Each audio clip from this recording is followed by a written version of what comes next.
Thank you. Thank you for a nice introduction, and I think we can go just to do business. You probably have heard about the National Catalogue of Repositories. It's a part of the CARDS project, and it's quite an important component of the national data infrastructure. Its idea is to provide the community, the scientific community, with a unified, structured place where they can find relevant information about research data repositories from the National Repository Platform for the time being. So, I will show you a demo what it looks like, how it works. But before that, we will say some words about the architecture. I won't go into details because it's not that relevant for your purposes, but it's quite interesting to see how the modules, how the components are connected. So the architecture is modular. Some parts are based on open source software. Some parts will be developed at the National Library of Technology, probably using public procurement. It has two modules, a so-called repository module, which is based on Cordra knowledge base. Cordra is, let's say, it's a repository for digital objects. It stores basically JSON objects in a NoSQL database. So this serves as a backbone, as a data layer for the repository module. We will add middleware, the application layer, which will hold the application logic and means the communication via API to external services and to vocabulary module. The presentation layer will be user interface for general public and editors after login. This is pretty common architecture. Nothing really surprising. So this was the first module.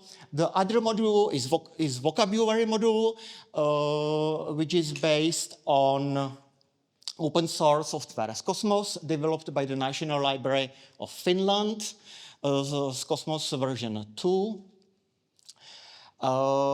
which has its own API, and it can communicate, it can provide data to external services too. Here we can see external services. It means that the repository module is able to communicate via API to external services like metadata, schema, and crosswalk registry by Faircore for EOSC. It can communicate with FIB Wizard, which is interface where you can create your FIB, your FAIR implementation profile, and connect it to the repository record, and of course AAI infra, and more probably. And the vocabulary module as API, and the data provided by this Cosmos will be consumed by the National Metadata Directory, and we are negotiating. Negotiating with the terminological services for German data infrastructure. There is a good chance we could connect to their API gateway, which would offer quite enhanced options or possibilities for NKR. So that's what I already said.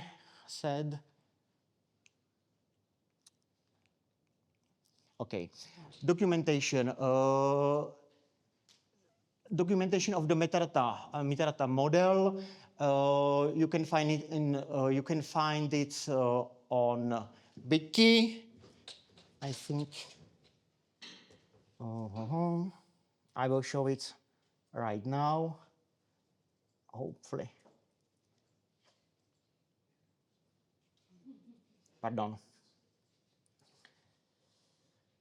So it's here. The most important part is Wiki, and there is a description of the fields for the repository objects. So it's ID, name, data type, cardinality. It means if it is mandatory or not. For the time being, just ID, which will be given automatically, and the repository name. These are the only mandatory fields for the time being. The rest of the fields are not mandatory because we are aware of the fact that the repositories are in the process of being created. So most of the fields are not known in this very moment. So we expect they will be added gradually with the time passing. Okay. Yeah, and this is a quite short description. So basically, it's it. You can add, you can open issue if you want to enhance or make some change in the schema. Most of them are closed. There are some of the issues that will be addressed in the higher version of the model. I'm aware of all of them, so I will address them. Yeah.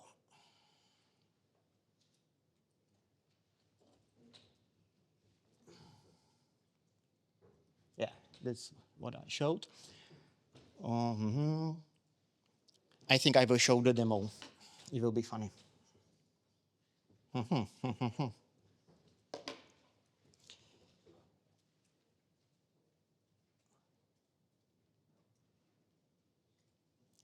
Moment of surprise.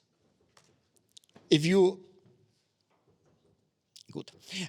if you go to nkr.repo.cz, you will find the demo version of the National Catalogue of Repositories. This is the Cordra interface, and I loaded mock model with mock objects for just to show what it will look like. So there are no real data here. It's just to give you an idea. So schemas. Yeah. Schemas can be found here. The core schema is for repository. The schema is in the JSON format, a JSON schema. But I think you can preview the schema in the form of a form. And it's done by clicking on Preview UI. You can play with it. With this, you can fill whatever you want, but you are not signed in. So it means that nothing will be saved. So it will be lost when you close the page. So basically, this is the version 0.2, what the repository records look like. Do you want me to go through the fields or no? Who wants? Who does? Okay, no. I suspected that. I kind of suspected that. So, these are our objects in the NKR. There is one mock object repository called Beautiful Repository, Big Beautiful Repository. The data is completely fictitious, obviously. So this is what it looks like. It has, of course, it has a JSON version that will be provided via API. So, boom. Just please note that some fields are represented by links to other type of objects like organization. When you want to fill in organization, you don't type National Library of Technology. You choose from the list. Blah blah blah. You can see it by yourself. So, okay. That's what I wanted to show.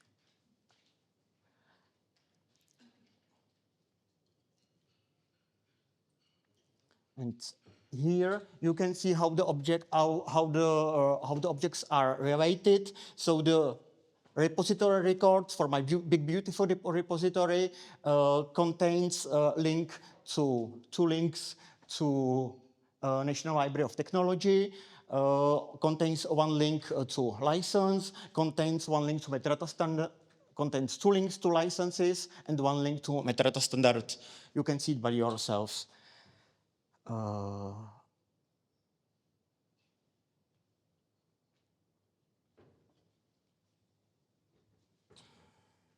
Yeah. That's what I already showed. Well, I'm thinking if this will be really needed because the public data that are already visible basically give us what we need to see. What do you think, Petra? I think whether it will be really needed to create the fictitious account, local accounts for this demo, because basically everything is already already visible without login. The only limitation is that you can't save the records if you had edited anything, but you can see all the you can already see how it looks like. So I would still keep for the first place we don't have the handle prefix, so we don't assign resistant identifiers to the records, but we can base it on the real repositories that are going to be built. That's what we have data for there in the Excel file. So that's the question is if the curators and the admins of those repositories are fine with this information being public, even though they are still in the process. No, I mean only the demo data will be public, not the real data. The real data will not be public. I mean, if we really need these fictitious accounts. Well, probably not, because the pen accounts should be fixed. Yeah. Oh, yeah. So So that I declare what I have shown you as Adam demo. Is a code name. We attributed it to this demo version. And the next step will be real data for pilot repositories. Not only pilot repositories, but any repositories that are willing to enter the NKR at this phase. So what we need to do from our part is to create access, to create accounts in the infra AAI Perun service. I'm mildly optimistic. It seems to be working. So in the first month of the next year, we expect we will create Perun groups for repository curators and administrators, and we will create records for the pilot repositories and set up the editing, the writing rights. After that, I suggest a webinar or something like that to explain what is expected from us and what is expected from the repository curators or administrators to do.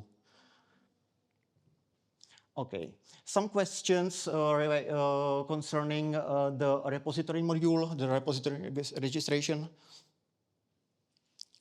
Okay, so can we move to the vocabulary module? Are you sure?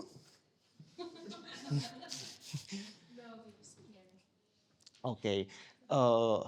There is one thing, this Cosmos instance for the NKR has not been deployed yet, but I am able to show you one running instance at vocabs.ccmm.cz, which gives you a very good preview of the expected functionality, because it's just another instance of the same software. It looks like this. You can access it in vocabs.ccmm.cz. And one important thing, it's Cosmos, which suggests it is based on the SCOS standard. SCOS is a standard for representing controlled vocabularies or ontologies or thesauri or whatever you call it, in a simple, machine-readable, machine-accessible way. It's an RDF-based standard, which means that Cosmos has an integrated Spark server Apache Jena Fuseki. And SCOS is a standard, and it can be represented in different formats, serialization like Turtle, like XML, like JSON LD.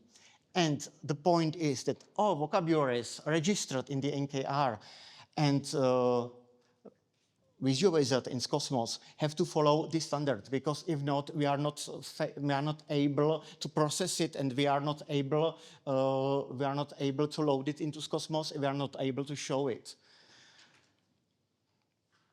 So if you have a vocabulary you want to show to the community, or you need to show it to the community, and it's not in the SCOS format, you need to SCOSify it.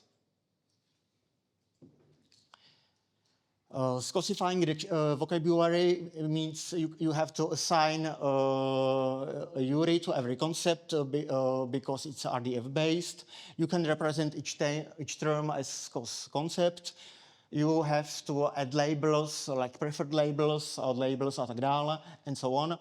You should include definitions using SCOS definitions, and create hierarchical relationships, like broader term or narrower term. And if needed, you can align concepts across vocabularies by exact match or others. And store it in the standard RDF serialization. So this leads to several issues to be addressed. This is probably the most important part. What you should do if you have a repository, you are a repo builder. So you identify some. You are using some controlled lists, and you need to judge whether you can publish it through the National Catalogue of Repository. First, you should identify a vocabulary. Not every controlled list is probably needed to be included. It should be something useful or something that can be reused by another repository or can be reused within the community. So, and this would be nice if you could include us at the NKR team to help you with this process. You can specify it, and you have to decide a clear pipeline.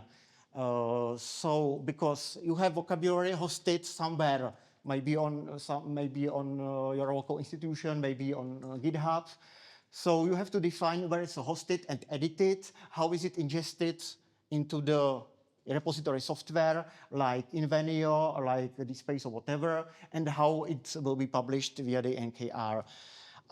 These are questions you should address, and we are happy to help you with that. So we are inviting the repo builders who deal with vocabularies to share your use cases and experience, your troubles, your questions with us, and we will try to help you through the process.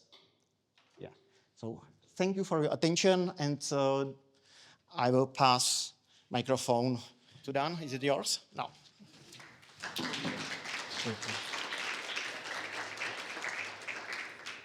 Thank you, Alexander. Any questions from the listeners? I would have one.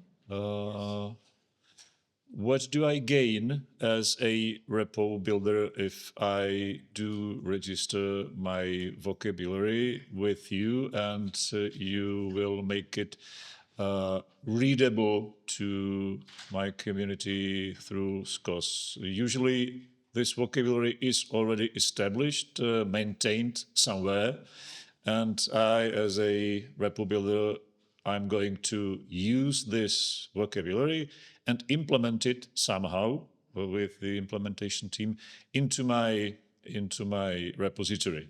Yes. I can understand that I will register the name of the vocabulary with you, with the NKR, but what's the use of having the vocabulary hosted at your place in NKR? There might be several. I know about, let's say, 3 use cases. So the first, you might have a vocabulary or a thesaurus that you know that could be used for the community, and you want to host it, and you aren't hosted in yet in a machine-readable, accessible form. So basically, it's if you want to have a fair, because this classification is basically fair vocabularies. It's a way how to make your vocabularies fair. So if you want, and if you do need that you have some inner knowledge, some curated vocabulary, you aren't able or to host it, and you want it to be visible within the whole ecosystem. So that's an option for you. Of course, we can't force you to do that. It's an option we are offering to you. Okay, second use case is related to national metadata, to harvest to national metadata directory. The thing is that if you will put some specific domain-specific data into what is harvested into the NMA, and you want the NMA Invenio to understand this and to sort it, to filter by it, and so on, you have to register, and you have to give us this vocabulary in the SCOS form, SCOS standard, so we can load it into Cosmos, and we can offer it to SESNet through this API interface. That's number 2, and number 3. If you it's related to the point number 1. We are negotiating with terminological services for the national data infrastructure in Germany, and they have a very complex and very well-developed ecosystem for dealing with control vocabularies. So we will connect to that API gateway. So it will offer the immediate access to their system, to their vocabularies, and to all what they have accumulated through the development. So basically, it's NMA, it's verification, and it's connection to European EOSC ecosystem. Okay, thank you very much. Anybody else?